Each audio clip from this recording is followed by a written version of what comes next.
everyday witches emerge from the shadows of secrecy. Broom closets are flinging open and witches are taking flight. Whether you are hiding in your cozy closet or flying with pride, stay for a spell as witchcasting with Theodora Pendragon and her guests share magical moments, stir the cauldron, and debunk misinformation and misconceptions about paganism, witches, and our wonderful world of magic.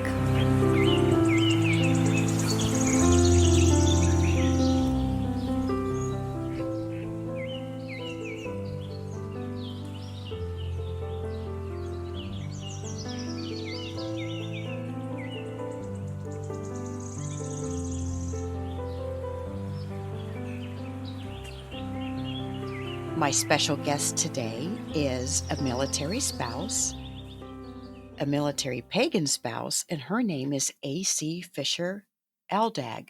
And I'm your host, Theodora Pendragon. Welcome, AC. Well, hi, Theodora. It's good to be here. Great. I would like to talk about your experiences as a military spouse, living openly as a pagan in the military community. Well, my husband was in the Army from 1986 to 1991, and he was when Desert Storm and Desert Shield happened. He was caught up in that, had a tour of Iraq and Kuwait and Saudi Arabia. But mostly he was stationed he got his basic training in Fort Sill, Oklahoma. And then he went to Fort Hood, Texas. And at the time, Texas was not favorable to pagans. And then he went to Wertheim, Germany. And from there, he was deployed to Saudi Arabia. Now, Wertheim, Germany was very friendly to pagans. Tell us about that. How were they friendly? Wertheim, Germany is a very ancient city, and there is actually a castle there that people are still living in, and you can go up the hill and visit the castle. And there are pagan archaeological sites around there. So the base personnel seemed more friendly towards paganism, as well as the surrounding townsfolk. So there were circles being held and events being held that were openly advertised. Now in Fort Hood, it seemed like we were the only ones, or else people were so sheltered in the broom closet they didn't want to come out and be recognized as being pagan. It was a very conservative community, and also the military culture there was very conservative, Christian, and not very friendly to any other alternatives. Although my husband had 3 or 4 friends that were also pagan in his unit. Were you living openly as pagan in the military community at Fort Hood? I was not able to live with my husband in Wertheim. We'd go and visit for a month here and there, but I was living with him off and on in Fort Hood. I'm very open about paganism, but I live in Michigan. And we had a group here, a circle here, and we had been doing things like weddings and visiting people in the hospital and things like that. We were one of the first legal pagan churches in Michigan back in the mid-'80s. And we got the 501c3 tax status. We broke down a lot of barriers in Michigan as well. And then he joined the military in 1986 and went to Fort Sill first and then Fort Hood. And he was in Fort Hood for 2 years. And I joined him off and on. And it was very challenging because we would want to do things like celebrate our holidays, the Sabbats. We call them holidays because we're folkloric pagans, so we aren't quite the same as Wicca. But anyway, we would be doing events, and we would invite people to the events, and there was open hostility from some of the higher-ups in the military. They would forbid Dave the time off. They would schedule things so that he could not attend or participate in various events. They didn't want to give us time off to go to other people's events, like including a rainbow gathering, which isn't pagan, it's kind of everybody, but they would throw up some roadblocks for that. My husband also wanted to have Pagan on his dog tags because when you're in a combat situation, and if you get wounded or, God forbid, killed, the chaplain needs to know what to do in the event of your death and what rituals you would like and things like that. So at the time, it was very common to put on dog tags for anybody that wasn't Christian or Jewish, to put no preference on there. And that meant that you would get whatever, the chaplain was believing in, or nothing for last rites, for example, or who to visit you in the hospital. And so my husband and I contested this and wanted to have Pagan put in on his dog tags. And he was told that Pagan isn't really a religion. But since Wicca was a recognized religion at that time, that he could have Wicca put on his dog tags. And he had to fill out a lot of forms and talk to a lot of people and talk to his higher up. Now, this is at the very beginning of his military career, of course, when you get all that stuff, all the paperwork done, all the things that you need for your uniform and all the things that you need for your identity. So he had to accept Wicca on his dog tags or no preference. Now, we're not Wiccan, but we figured it's close enough that we're not going to have, Christian prayers said over him if he passed on, or, Christian, like communion and things administered in the hospital, which, we're not against that. We're not opposed to that. We don't really want it either. Other people in his unit told similar stories, that they also had to accept no preference or Wicca. And then we also heard from other military members subsequently, long after he got out of the military, that they went through the same thing. We believed that Dave was the first for a long time, but there was 2 or 3 other people doing it all during that same time period in the mid-'80s. And so it actually stuck, because when my son went into the military in 2018, he was able to have Pagan on his dog tags. And they had a form to fill out about what kind of things you preferred to have happen to you in the event of, something bad happening. And also for just everyday occurrences. They have time off when they can go to religious events. And he actually attended a circle there in Fort Sill. 20, 30 years later, it had actually taken place that there had been some strides made. There is also a chaplain's book with a chapter on it on Wicca, and I believe they have other designations, other pagan religions in their chaplain's book nowadays. So we made some strides. We made a little progress. It's really sad to think that this stuff is still happening in our lifetime. Someone else in the military is telling the soldiers what kind of ritual they can have after their passing.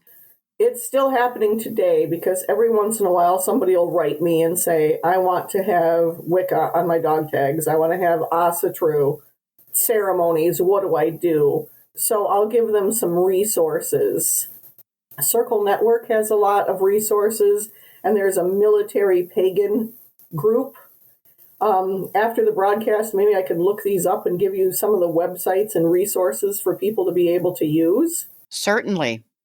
But there are resources out there, but it is still happening that people are getting challenged about their religious beliefs and how they want to be remembered and recognized, and what religious services they want to go to. So you're a religious advocate for pagans. Yeah, pretty much. I've had to do some other stuff in my lifetime as well.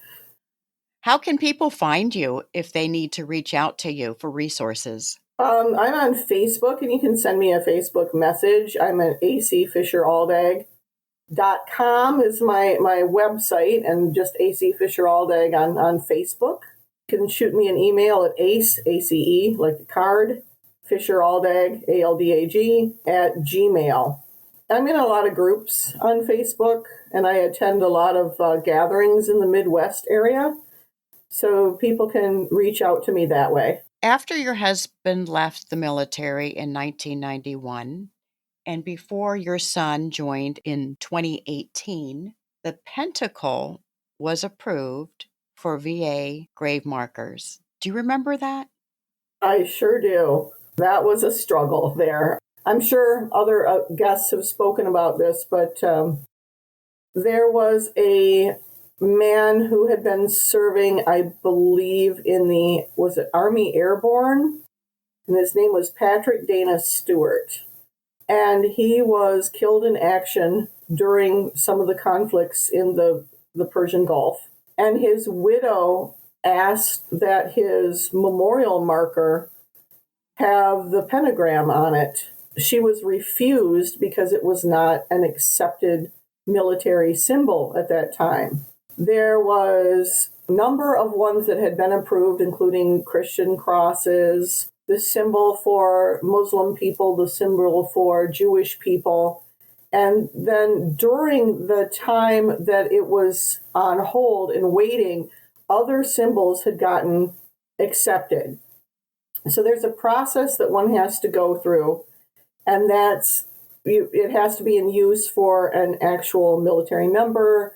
It has to be submitted by an actual ecclesiastical corporation or a church. I think they want 501c3 status. I'm not positive about that. And it has to be requested also by the loved ones of the active duty military member.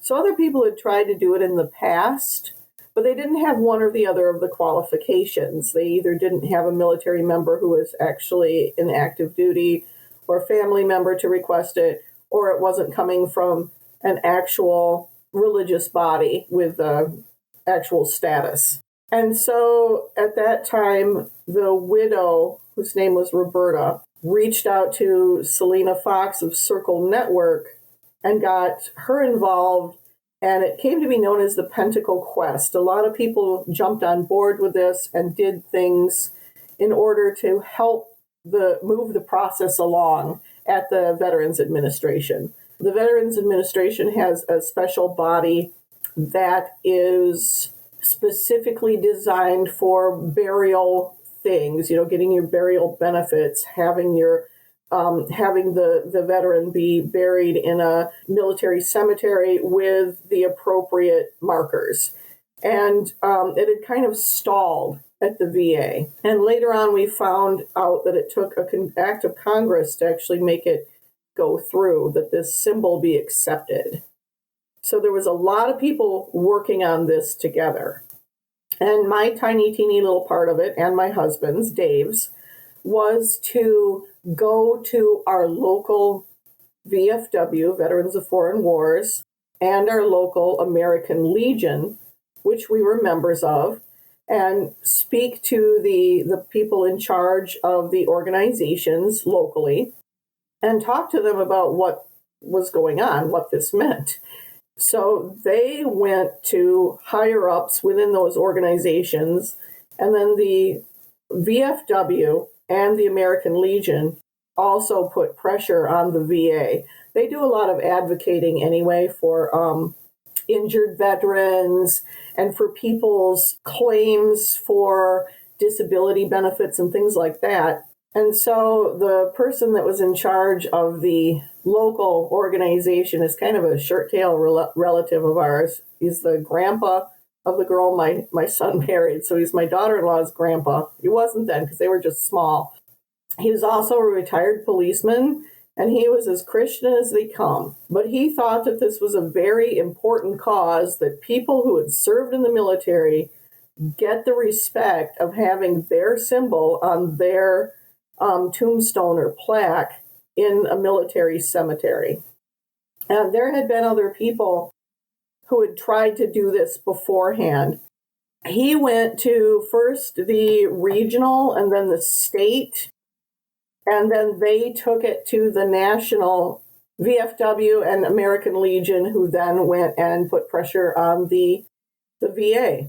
as they do. And I'm not sure exactly what they did. I just know that they did it and that it had some results. You said that you had a little part, a very small part, but every small part that each person participates in to make an event happen, like the Pinnacle Quest, is huge, or else it wouldn't happen. Tiny grains of sand making a big dune. Exactly. Has your son shared with you how his military experience is different as a pagan than when your husband was in the military? Oh, very much. There was a lot more acceptance. For one thing, they had mixed genders, and gay people were able to join at the time that he joined the military. I'm sure there was gay people at the time of my husband's deployment, but it wasn't talked about. They were very much closeted because they could get kicked out. There was much more tolerance and acceptance of various religions and pathways, or having no religion at all. There was a circle that is led by Leah Pender in Fort Sill, Oklahoma. And they met for holidays, and I believe they met weekly on Sundays. So they got to go and have a circle when everybody else is going to their own denominations, meetings for religious activities. They were able to go and circle. And I think the only thing they weren't allowed to do was have candles, and that was because, fire alarms, things like that. But they did some beautiful ceremonies, and he really enjoyed them, and it made him feel very happy. And he was injured in a training accident, and so his chaplain was able to come and visit him during that time. So that was very helpful because they were incommunicado at the time, which means they couldn't really talk to family or people outside the military. I think he was able to talk to his wife, but he wasn't able to talk to us. And that was for reasons of security. That wasn't like discrimination or anything. It was just for security reasons. So it was very good for him to be able to have his chaplain be able to come and visit him when he was injured in the hospital and then recovering. You said his chaplain. Was his chaplain pagan? Leah Pender is considered a military chaplain, able to lead rituals and ceremony on the base. And from what I understand, she primarily did it for people who were in training, in basic training, and then what they call AIT, which is learning your job or profession within the military.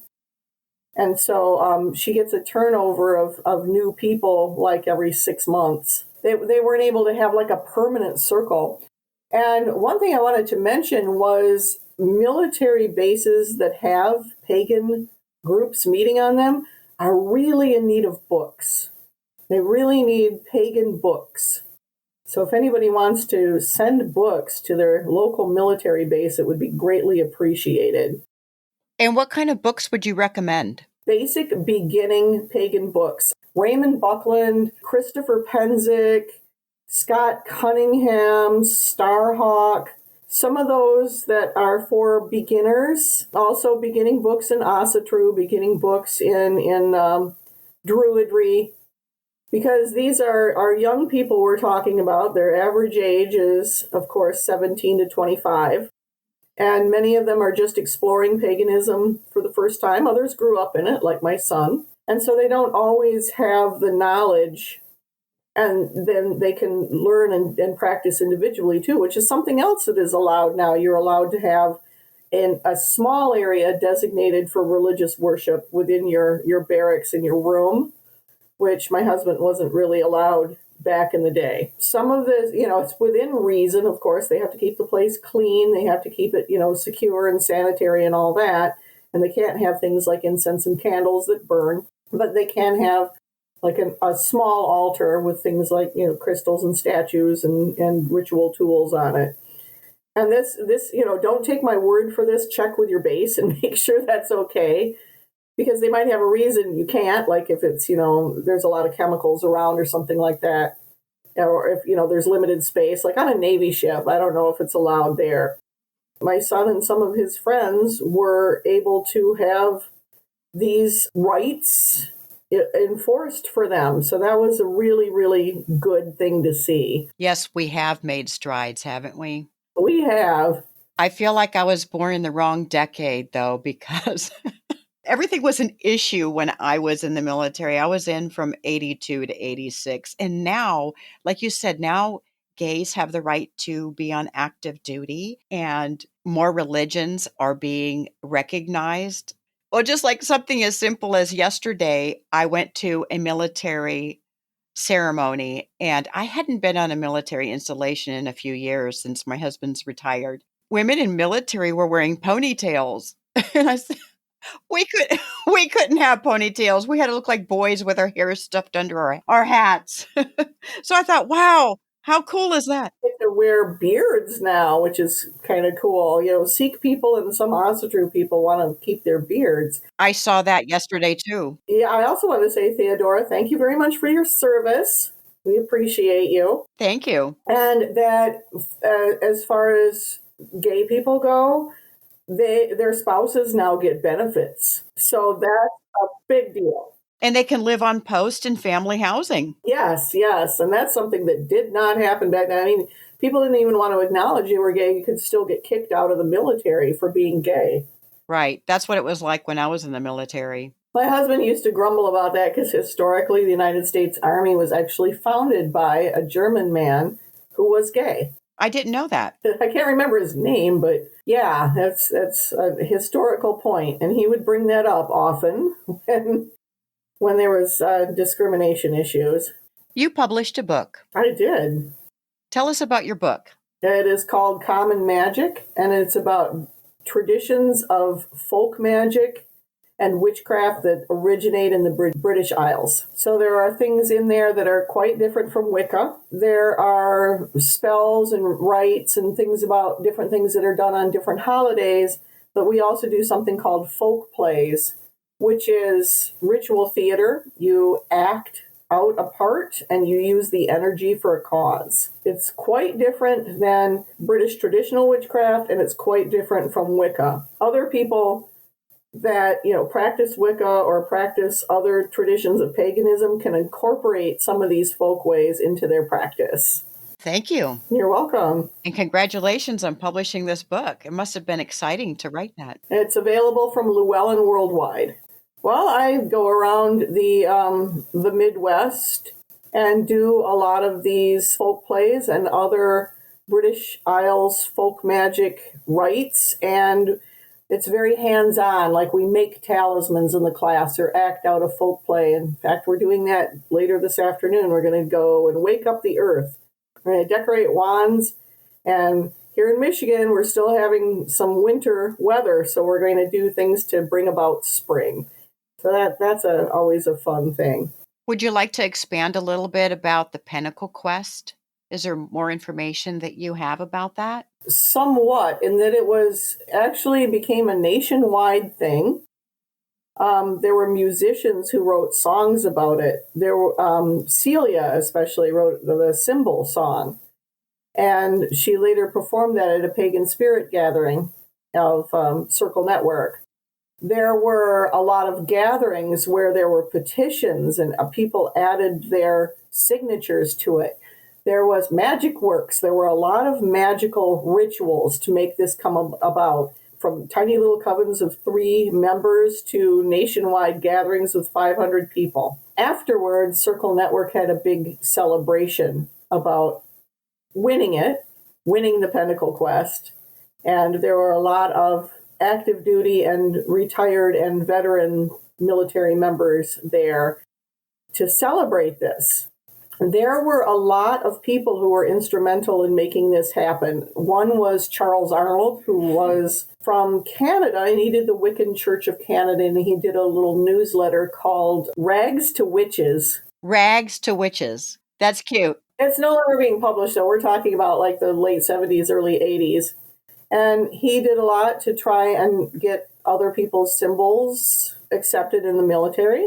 And then Pete Pathfinder Davis of the Aquarian Tabernacle Church in Oregon did a lot to promote this. I know there were a lot of other people. Dave Sassman, who is a Vietnam veteran from the Pagan Educational Network in Indianapolis, Indiana, had a big part of it. And so besides Selena Fox of Circle Network and her group, there were a lot of other people contributing to this quest across the country. And just everybody that raised awareness, everybody that raised energy to promote it, all had a part in it. It was like we were saying about all the little grains of sand made one great big dune. Where are these people now? Pete Pathfinder Davis has passed away. A lady called Belladonna Laveau is now in charge of the Aquarian Tabernacle Church. Charles Arnold has also passed away. Dave Sassman is still, he's called the Indie Whiz. He's still in Indianapolis, and he's still going to pagan events and vending and talking about this. And he also created a oak leaf cluster on a ribbon that can be worn on veterans and retirees' military uniforms. And he passes these out to veterans at Circle and other gatherings. Some of the other people I am not sure about. Celia is still making music. She's still touring the country. And Dave and I are still hanging out, and we joined Witches of West Michigan, which is a fairly large organization here in Southwest Michigan. And we also do Caer Odonia Aflu, which is Cymric or Welsh paganism based in Wales. It's based on ancestors' teachings. We're not Welsh citizens. We're of Welsh descent. So we do that here in Southwest Michigan. Did you participate in the celebrations? We did at Circle Network's annual gathering, the Pagan Spirit Gathering in June around the summer solstice. We got to meet Roberta Stewart. We got to meet some of the veterans who had been involved with it. My son was a scout at that time, and he said the Pledge of Allegiance, and a color guard of veterans carried the flag, and my then daughter, now offspring, played the Star Spangled Banner on her flute. So it was very much a family affair. And we got to meet a lot of these veterans and a lot of their families at this gathering, and they had a big ceremony to celebrate. And they had this wonderful Statue of Liberty that had been made from paper mache, and Selena pressed a switch, and this fire went down this string and lit her torch, and it was so cool. Wow. So everybody was celebrating and having a real good time and very happy, and there was music and all kinds of neat speeches and talk about what had happened, what had transpired. And I also want to mention that Selena and the Circle crew, also when they talked to the congressional representatives, asked that other symbols be allowed for military honors. So the symbols for Asatru and Druidry, I know, got accepted. And I'm sure there's other ones, but I can't recall them all at this time. So now other members of the military are able to have their religious symbols. And this is not just, if you die in combat. This is if a soldier, is a veteran and then lives out their life and passes away of old age, you're able to have this in whatever cemetery. But it's really cool that there are several military personnel who are in Arlington National Cemetery who now have their symbols on their tombstones for everybody that visits Arlington National Cemetery to see. We were able to go there in 2011, and we saw some of them, and that was just really gratifying. We were really blessed to be able to see that. Like you said, we've made strides. We have. It's not over. We're still having to do some work for acceptance, and we have to be vigilant. Where do you see we still need work in acceptance? I would say in the area of gender, there are unfortunately a lot of laws that people are trying to pass that discriminate on people for gender expression and marriage and LGBTQT community, things that affect, if they affect those guys, then they affect everybody because it's a civil rights matter. And so we have to be vigilant in writing to our congressional representatives, in voting, and making our opinions known. in pagan circles, we have to make sure that it's not seen as a fad, I think. I've talked to people who have come out to their family, and quite often their family members think it's a fad. Oh, it's just a fad. It's not changing your hair color. I think part of that's because it's become real popular in the media. It's become very popular in social media. And there are a few people jumping on the bandwagon, but there are a lot of people also who are very serious about their practice. So, it's kind of become cool. And so there are going to be people who experiment with paganism and different expressions of gender and so forth. But they are allowed to do that. They're allowed to explore and find out what works best for them. And so I think we just have to continue to make sure it's taken seriously, that it's really a marriage. It's really a worship practice. It's really a spiritual belief, and that it's sincere. We just have to keep enforcing that. And sometimes that gets tiring. And quite often, someone's religion is selected by their parents when they're an infant. So there is a point in one's life where they start exploring and say, this is not what I believe. And that's how I felt growing up. I was baptized in the Lutheran Church and the Catholic Church because my father was Lutheran and my mother was Catholic, and they both argued about which religion was the better religion. As I was growing into my adolescence, I started asking questions and exploring, and that's when I decided I'm going to go down a different path, and we should all be able to choose our path.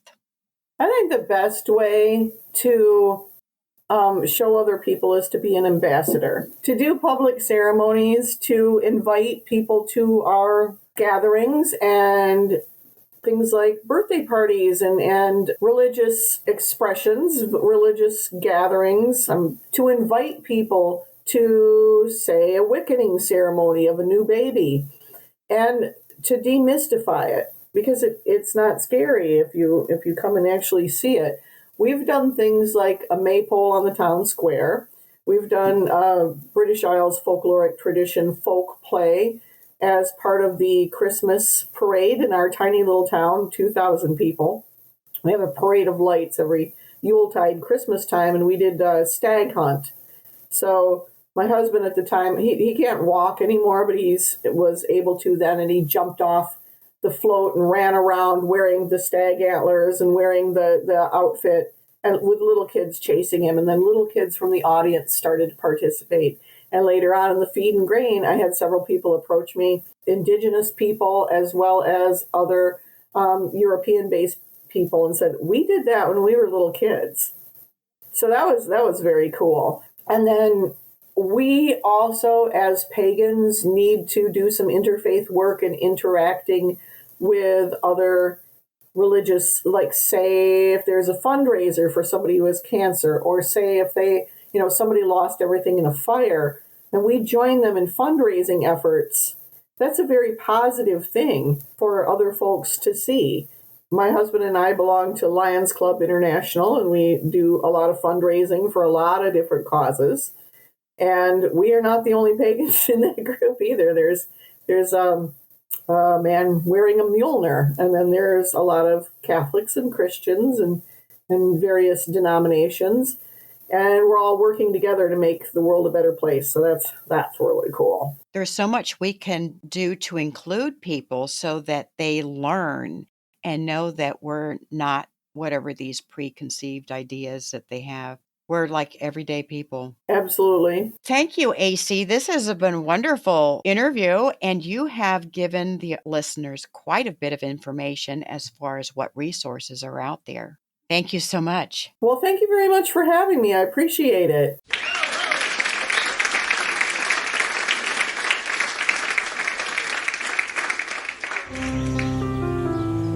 Thank you for joining us for Witchcasting with Theodora Pendragon. Have a burning question or have a topic you'd love Theodora and her guests to discuss on the show? Contact her through Instagram at Theodora Pendragon. If you enjoyed this episode, make sure to subscribe so you don't miss the next one. And help us spread the word by leaving us a rating and review and sharing it with your friends. See you next time, and may your magic always shine.